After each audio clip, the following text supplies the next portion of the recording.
The last words I said to my mother were not kind. They were not loving.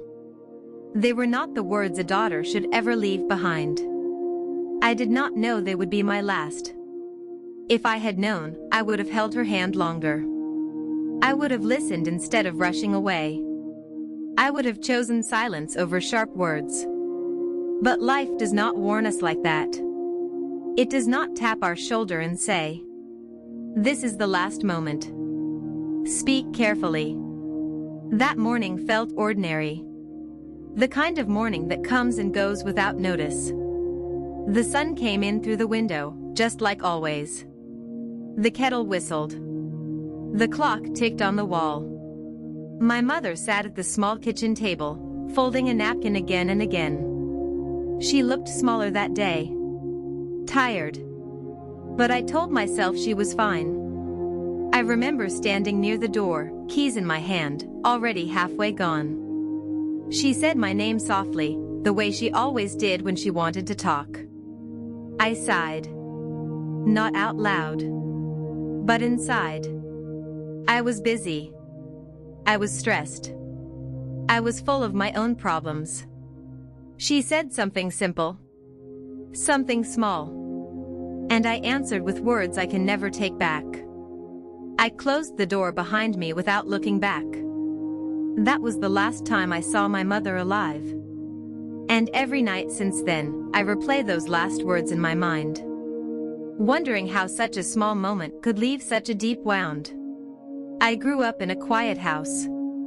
Not quiet because there was no love, but quiet because my mother believed love did not need loud words. She was the kind of woman who woke before the sun. The kind who cooked without recipes. The kind who remembered everyone's favorite food, even when no one remembered hers. My father passed away when I was still young. After that, it was just the two of us. She became everything. Mother. Father. Teacher. Listener. She never complained. Not once. Even when money was tight.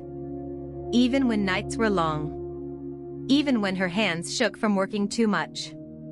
She used to say, "As long as you are okay, I am okay." I believed her. As I grew older, I became busy with life. Work. Marriage.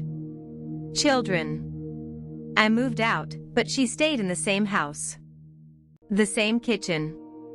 The same chair by the window. At first, I visited often. Then less. Then only on special days. She never asked why. She would smile when I came. And smile when I left. But looking back now, I see how her smiles became thinner. Quieter. She would say, "You don't have to come so often. You are busy." I thought she understood. I did not realize she was slowly learning how to live without me. The distance between us did not come from one big fight. It came from small moments.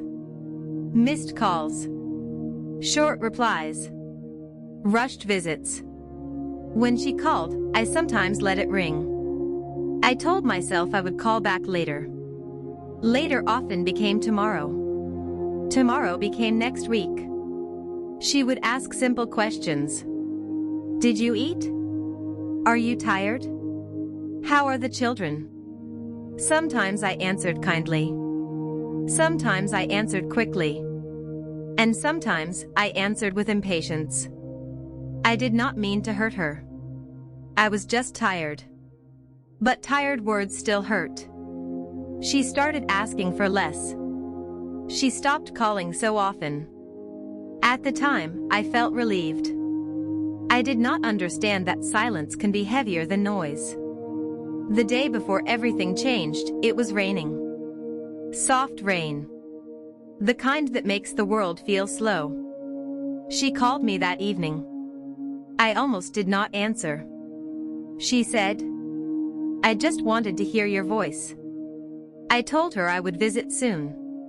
Soon never came. That morning, I was already late. Late for work. Late for life. My mother asked me to sit for tea. Just 5 minutes. I said, I don't have time today. She looked down at her hands. Then she said something that still breaks me. You don't come anymore. Did I do something wrong? I felt something rise in me. Not anger. Something worse. Impatience. I said, why do you always make me feel guilty? She went quiet. I could have stopped there. I should have stopped there. But I didn't. I said, I have my own life now. The words fell between us like broken glass. She nodded slowly. She said nothing else. I picked up my bag and walked out. I did not hug her. I did not turn back.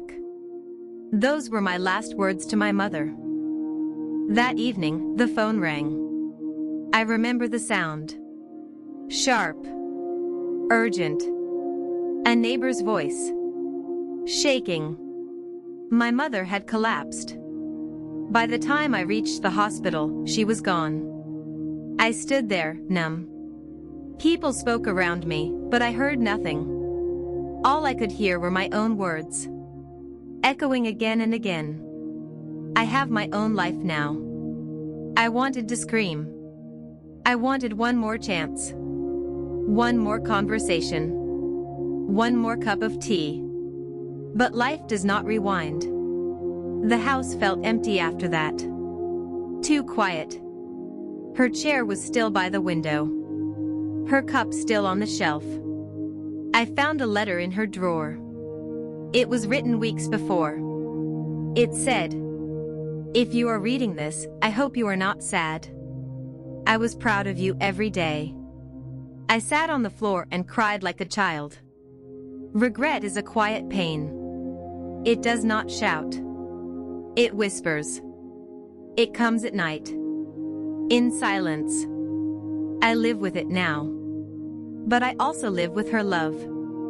If you are listening to this, and your mother is still alive, call her.